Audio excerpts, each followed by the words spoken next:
할렐루야. 우리 한번 크게 한번 아멘 했으면 좋겠어요. 할렐루야. 아멘.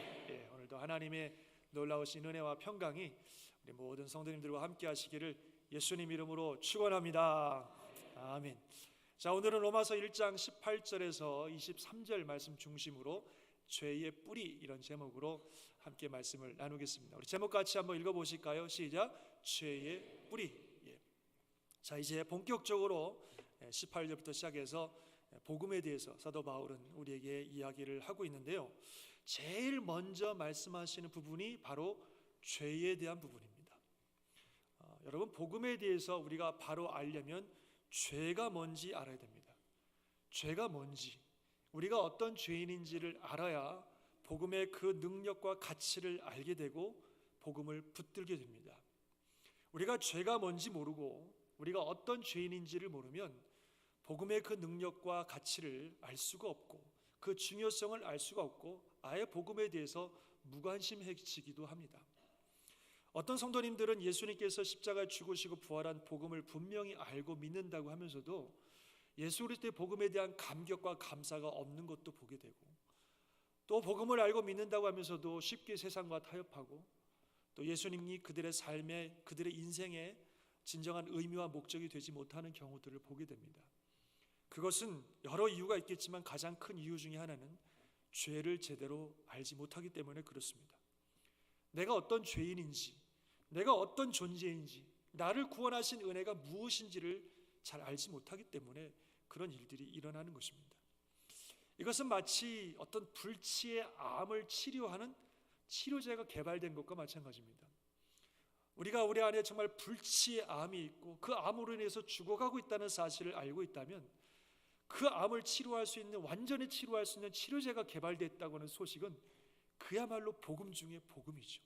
그래서 어떻게든지 그 치료제를 얻으려고 할 것입니다. 그리고 그 약에 의해서 내가 그 불치의 병이 치료가 됐다면 엄청난 감격에 사로잡힐 것이고 그 약을 치료한 그분에 대해서 무한한 감사를 느끼게 될 것입니다. 그런데 우리가 우리 안에 그런 불치의 암이 있다는 사실을 모른다면, 실질적으로 암이 있고 그로 인해서 자기가 죽어감에도 불구하고 그 암이 내 안에 있다는 사실을 모르고 있다면 그런 치료제가 개발됐다 해도 뭐 그런가 보다, 뭐 개발됐나 보네, 뭐 그 정도지, 뭐 거기에 대해서 뭐 그렇게 크게 관심도 없을 것이고 또 그 치료제를 얻기 위해서 애를 쓰지도 않을 것입니다. 그런 식이라는 거죠. 우리가 우리 죄에 대해서 모르고 우리가 어떤 죄인이고 우리 죄가 얼마나 심각한지를 모르면 복음에 대해서도 별로 관심이 없고 나를 살리신 예수 그리스도에 대한 감격과 감사가 없습니다. 사실 신앙생활이라고 하는 것의 그 근본적인 시작과 그 능력은 복음에 대한 감사와 감격이 있습니다. 그렇기 때문에 우리는 죄가 뭔지를 알아야 됩니다. 하나님의 말씀 앞에서 내가 어떤 죄를 짓고 있고 내 삶에 어떤 죄가 있는지, 그 죄로 인해서 나는 지금 어떤 상태에 놓여 있는지를 분명히 알아야 복음이 진짜 복음, 즉 큰 기쁨의 소식이 되는 줄 믿습니다. 아멘이십니까? 그래서 앞으로 우리가 죄에 대한 말씀을 오늘부터 시작해서 몇 주간 들을 것입니다. 솔직히 좀 불편한 얘기죠. 그런데 여러분들 이 시간을 그냥 영적으로 종합진단 받는 시간이다, 이렇게 생각하시면 좋겠습니다. 우리가 육신적으로도 종합진단 받지 않습니까? 그게 중요하잖아요. 그래서 사실 뭐 가서 뭐 내 속에 무슨 문제가 있는지 무슨 병이 있는지 이걸 진단받는다는 거 별로 기분 좋은 일은 아닙니다만 그래도 우리가 가끔은 종합진단 받아야 되지 않습니까? 또 우리 주변에 그런 분들이 있잖아요. 평소에 몰랐는데 종합진단 받아보니까 나도 모르는 사이에 내 몸에 아주 심각한 병이, 또 암이 있어가지고 다행히 그래도 시기 놓치지 않고 그것을 치료해서 큰 위기를 넘기는 그런 분들 주변에 많이 있습니다. 그래서 참 종합진단이라는 게, 종합검진이라는 게 굉장히 중요한데 지금 그런 시간입니다. 우리가 앞으로 오늘과 몇 주를 통해서 죄에 대한 말씀을 들을 텐데 이 시간이 영적으로 우리 자신을 진단하는 시간이다, 이렇게 생각하시고 우리 안에 이 죄, 그야말로 영적 암과 같은 어떤 죄들이 있는지를 우리가 발견하고, 그리고 더 늦기 전에 시기 놓치지 말고 예수 그리스도의 복음으로 그 죄가 깨끗하게 씻음받고 새롭게 되는 그런 은혜의 시간이 되시기를 주님의 이름으로 축원합니다. 할렐루야. 아멘. 자, 그러면 오늘부터 그 말씀들을 보실 텐데요, 오늘 18절은 이렇게 시작을 하고 있습니다. 우리 같이 한번 읽어보겠습니다. 한번 다시 시작. 하나님의 진노가 불의로 진리를 막는 사람들의 모든 경건하지 않음과 불의에 대하여 하늘로부터 나타나나니. 아멘. 자, 그래서 이 하나님의 진노라고 하는 단어부터 시작을 하고 있습니다. 하나님의 진노. 하나님의 사랑도 있고 하나님의 은혜도 있지만 하나님의 진노도 있습니다. 사랑하시는 하나님께서 진노하신다고 하는 것은 하나님이 뭐 감정에 기복이 있고 어쩔 때는 사랑하시고 어쩔 때는 진노하시고 이렇게 업앤다운 하신다는 그런 말씀이 아닙니다. 하나님의 사랑과 하나님의 진노는 모두 다 거룩하신 하나님의 성품으로부터 나오는 그런 모습들입니다. 거룩하신 하나님이시기 때문에 우리를 사랑하시고 또 거룩하신 하나님이시기 때문에 진노하시는 겁니다. 이 하나님의 진노는 바로 죄에 대한 진노입니다. 거룩하신 하나님이시기 때문에 죄를 혐오하시고 죄에 대해서 진노하시는 겁니다.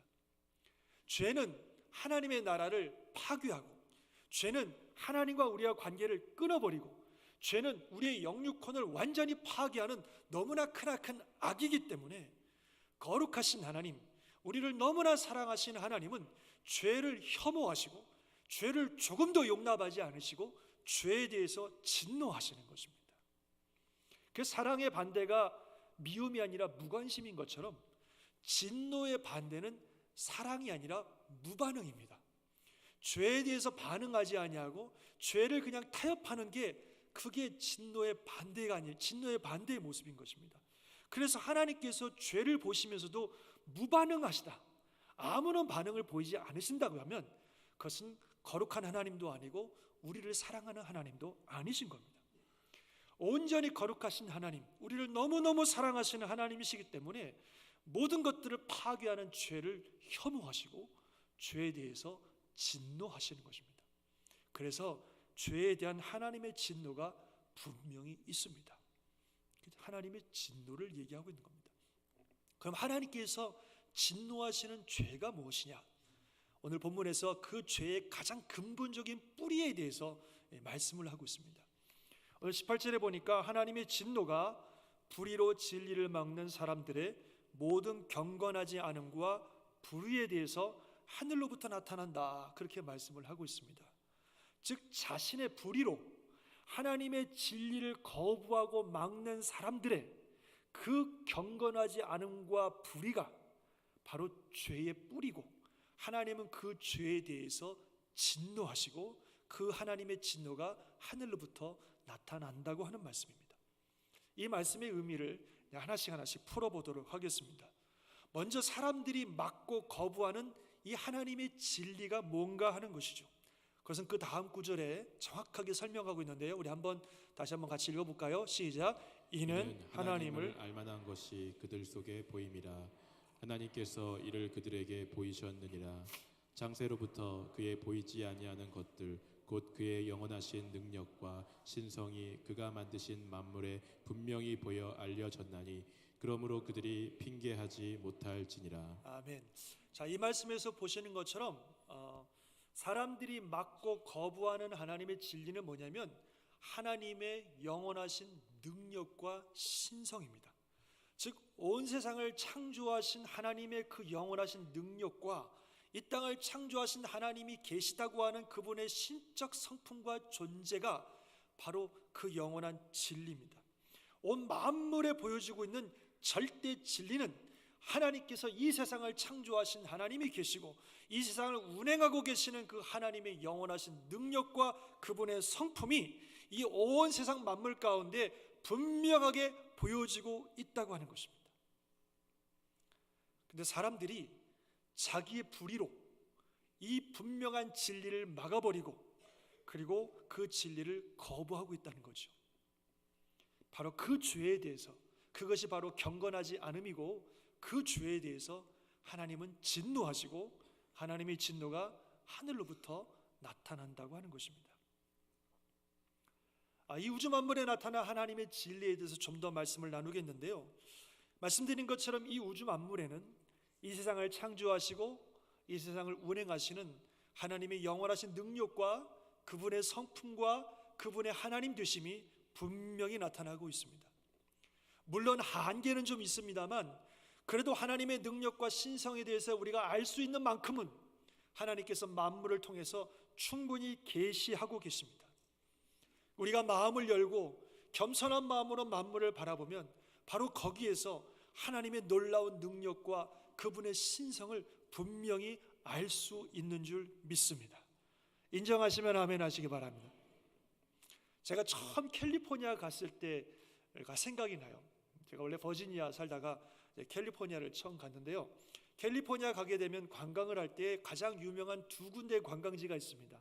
하나는 라스베가스, 하나는 그랜 캐니언입니다. 그래서 LA에서 출발하면 4시간 정도 가면 라스베가스를 만나고 거기서 4시간을 더 들어가면 이제 그랜 캐니언을 만나게 됩니다. 일반적으로 라스베가스를 먼저 보고 그리고 이제 그랜 캐니언을 보게 되는데요. 제가 처음 가서 이제 바로 그 관광을 했어요. 가족들과 함께 저희를 안내해 주는 친구분과 함께 이제 라스베가스를 4시간을 달려서 갔습니다. 와, 가봤더니 뭐 어마어마하더라고요. 뭐 그 화려함과 그 조명과 뭐 만들어 놓은 게 정말 상상을 초월하는 어마어마한 것들이 많았어요. 뭐 그냥 이집트의 피라미드도 거기 와 있고, 파리의 막 에펠탑도 거기 와 있고, 뭐 로마의 콜로세움도 거기 와 있고, 뭐 개선문도 거기 와 있고, 뭐 없는 게 없는 거예요. 뭐 그리고 화려한 불쇼, 물쇼 막 와, 그래가지고 막 너무 대단해서 이야, 우와 이러면서 엄청나게 감탄을 하고 아주 관광을 잘 했습니다.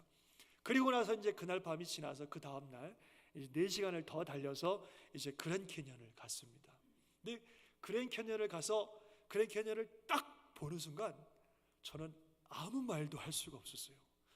눈앞에 펼쳐지는 그 자연의 웅장함과 화려함에 너무너무 놀래가지고 제가 아무 말도 할 수가 없었습니다. 하나님의 작품이죠. 하나님이 만드신 엄청난 작품 앞에 정말 할 말을 잃었습니다. 이 하나님의 웅대하신 자연 앞에 그 자연과 비교해 봤을 때에 이 라스베가스의 화려함은 조잡하기가 그질없더라고요. 하나님의 작품을 보고 나니까 어제 보았던 라스베가스는 너무 조잡스러운 거예요. 정말 하나님의 위대함 앞에, 그 자연의 위대함 앞에 저는 할 말을 잃고 정말 그 자리에 주저앉아 가지고 하나님을 찬양했던 그런 기억이 생생합니다. 정말 자연 속에는요, 하나님의 능력과 신성이 분명하게 나타나 있습니다. 우리 교회 성도님들 중에서도 자연을 좋아하시는 분들이 많으신 걸 알고 있는데 아마 저와 같은 마음을 가지실 겁니다. 정말 자연을 바라보면 하나님의 놀라운 능력과 그분의 신성이 거기에 정말 나타나 있습니다. 자연뿐만 아니라요, 우리 인간을 봐도 그래요. 우리 인체만 봐도 그렇습니다. 어떤 분은 이런 고백을 하였어요. 저는 단 하나의 세포 안에서 일어나는 일을 찬찬히 관찰할 때 맑은 날 하늘을 관찰할 때와 똑같은 경외심과 겸손으로 가득하게 됩니다. 공동의 목적을 위해 세포의 복잡한 활동들이 서로 조종되는 걸 볼 때 그것은 궁극의 목적, 즉 절대자의 존재에 대해서 가장 좋은 과학적 증거가 된다고 생각합니다. 이렇게 자신의 그 감회를 설파하였습니다. 정말 이 세상은요, 온 세상을 만드신 하나님에 대한 증거로 가득한 줄 믿습니다. 모든 작품에는 그 작품을 만든 사람의 그 성품과 의미가 담겨져 있듯이 이 세상에는 이 세상을 만드신 하나님의 그 놀라운 성품과 그 놀라운 의미가 가득 담겨져 있습니다. 하나님께서는 우리가 그것을 알 수 있는 지성을 주셨어요. 이 엄청난 과학의 발달과 지식과 정보의 발달들은 하나님이 우리에게 능력을 주셨기 때문에 가능한 것인 줄 믿습니다. 그래서 그런 능력을 가지고 자연 속에 나타난 하나님의 놀라운 영광과 성품을 발견하고 하나님을 예배하고 온 세상을 관리하고 다스리는 청지기적 사명을 감당하라고 하나님께서 우리에게 그런 은혜를, 능력을 주셨습니다. 참으로 하나님을 알만한 것이 분명히 세상에 나타나 있습니다. 이는 하나님을 알만한 것이 그들 속에 보임이라 하나님께서 이를 그들에게 보이셨느니라. 아멘이십니까? 믿습니까? 인정하십니까? 아멘. 다 나타나 있어요. 여기서 제가 한 가지 좀 어려운 신학적인 용어를 말씀드려야 될 것 같습니다. 왜냐하면 지난 수요일에 우리가 수요일 예배 드리면서 요한복음을 공부하고 있는데 어떤 말씀을 드렸었냐면 우리의 영적 눈이 가려져서 하나님을 알 수 없다. 예수님 외에는 하나님을 알 길이 없다. 그런 말씀을 우리가 요한복음을 통해서 나눴거든요.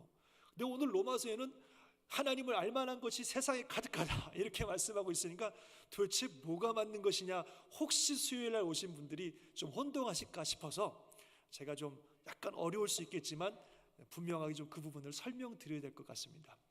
뭐냐면요, 하나님께서 우리에게 자신을 보여주시는 것을 뭐라고 얘기하냐면 계시라고 그럽니다. 뭐라 그래요?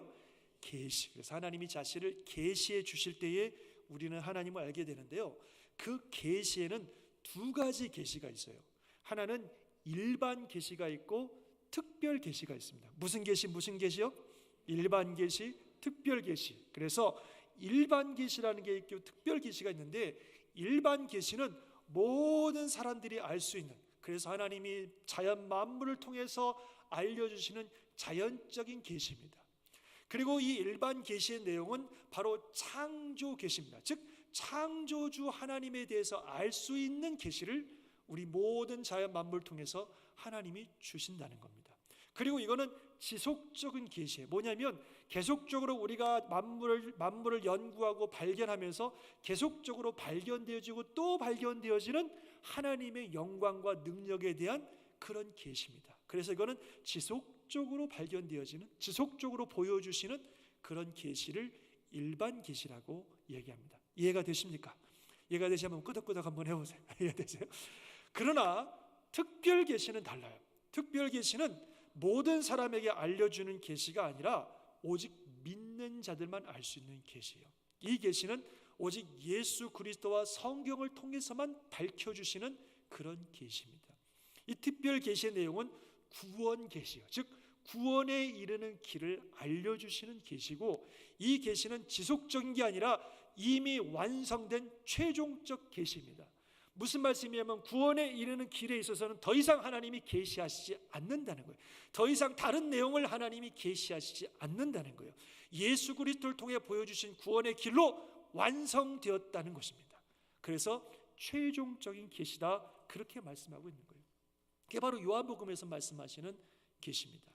그 사람들이 구원에 이르는 길을 알려고 하면 오직 예수 그리스도를 통해서만 알 수 있고 예수 그리스도를 통해서만 구원을 받는 줄 믿습니다. 근데 사람들이 혼돈해서요, 일반 계시, 즉 자연 속에서 구원의 길을 찾으려고 그래요. 예수님이 아니라 자연 속에서 구원의 길을 찾으려고 그러고 뭐 어떻게 노력해갖고 자기가 구원의 길을 찾으려고 하는데 그거는 불가능합니다. 구원에 이르는 길은 오직 예수 그리스도를 통해서만 하나님이 계시하시고 있기 때문에 예수 그리스도를 통해서만 구원의 길을 알 수 있고 예수 그리스도를 통해서만 구원의 길을 갈 수 있습니다. 믿으십니까? 아멘. 그래서 오늘 본문에서 말씀하시는 이 하나님의 능력에 대한 계시는 그런 특별 계시가 아니라 일반 계시를 말씀하고 있는 거죠. 즉 모든 자연 만물 속에 나타나 모든 사람들에게 알려진 창조주 하나님에 대한 지식과 하나님에 대한 계시인 것입니다. 이게 만물 속에 다 보인다는 겁니다. 하나님이 이를 우리에게 보이셨습니다. 창세로부터 그의 보이지 아니하는 하나님의 성품, 즉 그의 영원하신 능력과 그의 신성이 모든 만물에 분명히 보여 알게 되는 줄 믿습니다. 그래서 사람들은 핑계할 수가 없어요. 나는 몰랐다고 변명할 수가 없었습니다. 나는 이 세상을 창조하신 하나님이 계신 줄 몰랐다라고 하나님 앞에서 변명할 수가 없다는 겁니다. 하나님의 그 하나님 되심이 세상 만물 속에 분명히 보여 알기 때문에 나는 그런 분이 계신 줄 몰랐다고 아무도 하나님 앞에서 변명하고 핑계할 수 없다는 겁니다. 다만 교만한 인간이, 불의한 인간이, 자기 중심적인 인간이 자신의 불의로 이 하나님의 엄청난 진리를 거부하고 막아버리고, 그리고 하나님을 알지만 하나님을 영화롭게도 하지 아니하고 하나님께 감사드리지도 아니하고 오히려 그 생각이 허망하여지고 미련한 마음이 어두워져서 스스로 지혜 있다나 어리석게 되어 썩어지지 아니하는 하나님의 그 놀라우신 영광을 썩어질 사람과 새와 짐승과 기어다니는 동물 모양의 우상으로 바꿔버렸다고 그렇게 말씀하고 있습니다. 이것이 불의로, 자신의 불의로 하나님의 진리를 막는 사람들의 경건하지 않음이고, 그 경건하지 않음으로 인해 파생되는 수많은 죄가 24절부터 쭉 나오는 불의입니다. 불의. 이것이 모든 인간의 죄의 뿌리입니다. 하나님께서는 바로 이 경건하지 않음에 대해서 진노하시고, 그 진노가 하늘로부터 나타난다는 거예요. 그래서 하나님의 진노가 이 모든 불의와 경건하지 않음에 나타나서, 우리 다음에 보시겠지만 사람들의 그 죄를 내버려 두시고, 그래갖고 수많은 윤리적 도덕적 타락들이 일어나고, 그로 인해서 많은 상처와 파괴와 처참한 현상들을 세상 속에서 우리가 경험하게 되는 것입니다. 그리고 궁극적으로 하나님의 엄중한 심판을 받게 되는 것이고, 그리고 영원하신 하나님과 영원히 단절되어지는 영혼의 멸망의 길을 간다고 하는 것입니다. 그것이 무서운 경건하지 않음에 대한 하나님의 진노이고 그 죄의 결과입니다. 사랑하는 성도 여러분, 인간의 모든 죄의 뿌리는 하나님을 하나님으로 인정하지 않는 경건하지 않음입니다. 그것을 영어로 godlessness, 하나님 없음이라고 영어는 표현을 하고 있습니다. 내 삶에 하나님 두기를 싫어하고, 내가 내 인생의 주인이 돼서 내 마음대로 모든 것을 하려고 하는 자기 중심성, 그게 바로 죄의 뿌리입니다. 모든 죄와 저주는 바로 거기서부터 시작된 것입니다.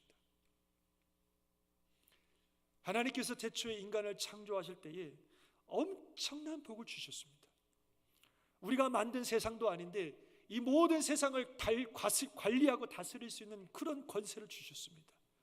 그리고 풍성한 은혜 속에서 마음껏 누리며 살 수 있는 엄청난 복을 주셨습니다.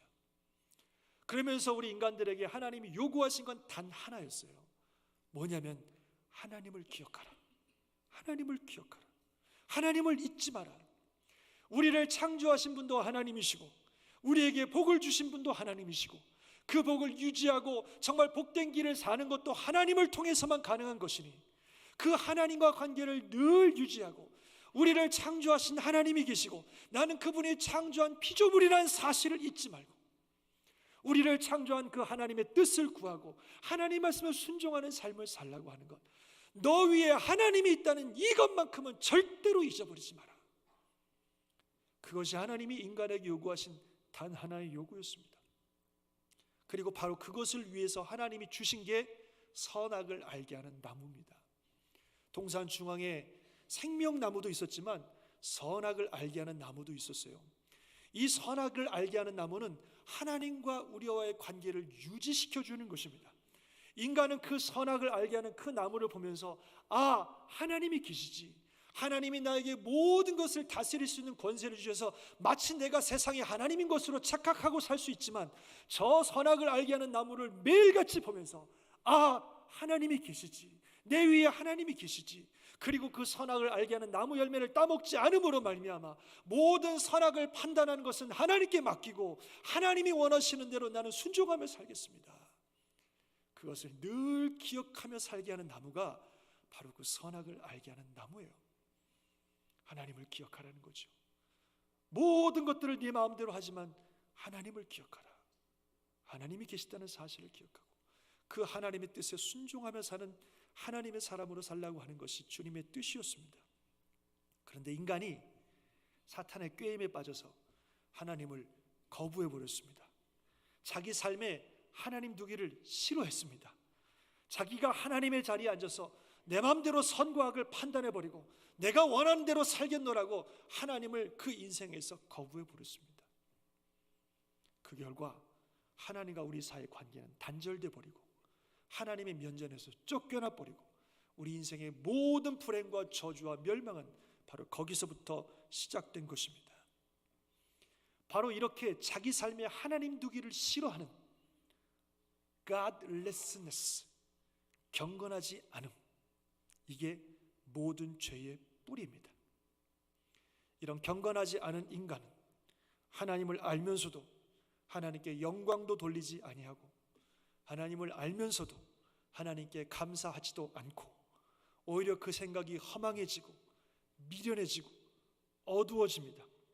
하나님을 인정하지 않고 자기가 주인이 돼서 자기 마음대로 살아가는 삶이 지혜로운 것 같지만 사실은 참으로 어리석은 것이고 기껏해야 하는 일이 썩어지지 않은 하나님의 영광을 썩어질 사람과 새와 짐승과 기어다니는 동물의 모양으로 바꿔버리는 것입니다.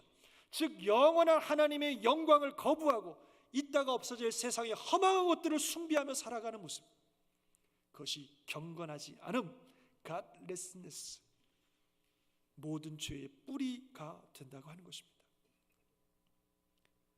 사랑하는 성도 여러분, 우리는 어떻습니까? 물론 여기 나오신 분들 중에 하나님의 존재를 거부하거나 하나님을 내 삶에 모시고 사는 것을 부인하실 분은 한 분도 없으리라고 믿습니다.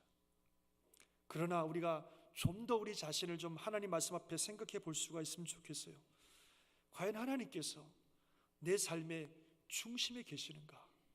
그리고 내가 내 삶의 중심이고 나의 주인이신 그 하나님의 뜻을 구하며 살아가는 그런 삶과 그런 생각들이 있는가? 혹 하나님의 존재를 인정하긴 하지만 여전히 내 삶의 중심은 내가 자리 잡고 있고 하나님의 뜻보다는 나의 생각과 나의 뜻을 더 중요하며 생각하며 살아가고 있지는 않습니까?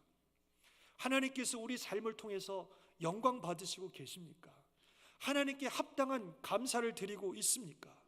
혹 썩어지지 아니하는 하나님의 영광을 구하기보다는 결국 썩고 없어질 세상의 허망한 영광들을 구하며 살고 있지는 않습니까? 그게 바로 자기 중심성, 죄의 뿌리입니다. 우리가 겉으로 볼 때는 남들이 불의하다라고 할 만한 구체적인 죄를 짓지 않는다고 할지라도, 그리고 이렇게 예배 자리에 나와 있다 할지라도 우리의 마음이 여전히 하나님보다는 내가 중심이고 여전히 하나님의 영광보다는 세상의 영광을 더 추구하며 살아가고 있다면 우리는 여전히 자기 중심적인 삶을 살고 있는 것이고 하나님이 보실 때는 godlessness, 하나님 없음, 경건하지 않은 자인 것입니다.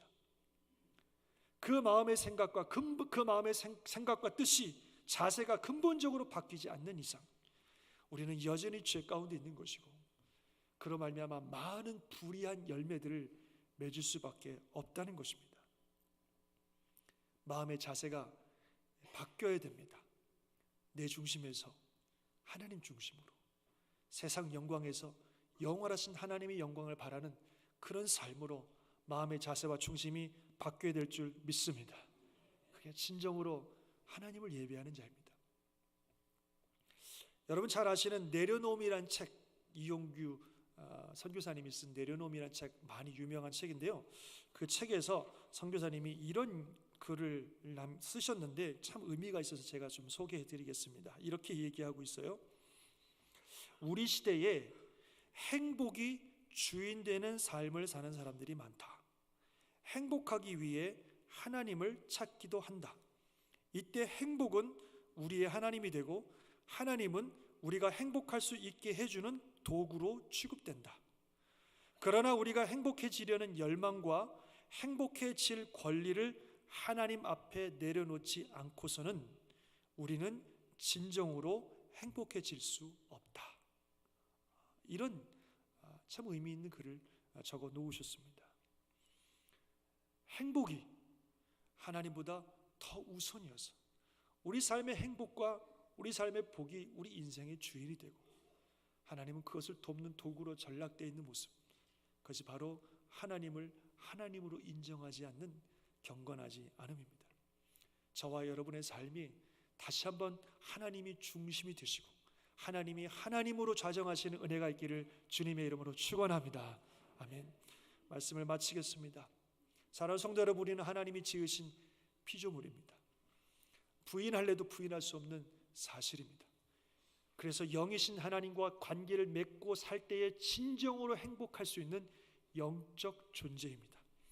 이 세상을 창조하시고 우리 한 사람 한 사람을 창조하신 그 하나님의 존재를 인정하고 그분을 신뢰하고 그분을 예배하며 살 때에 우리는 진정으로 행복한 삶을 살 수 있습니다.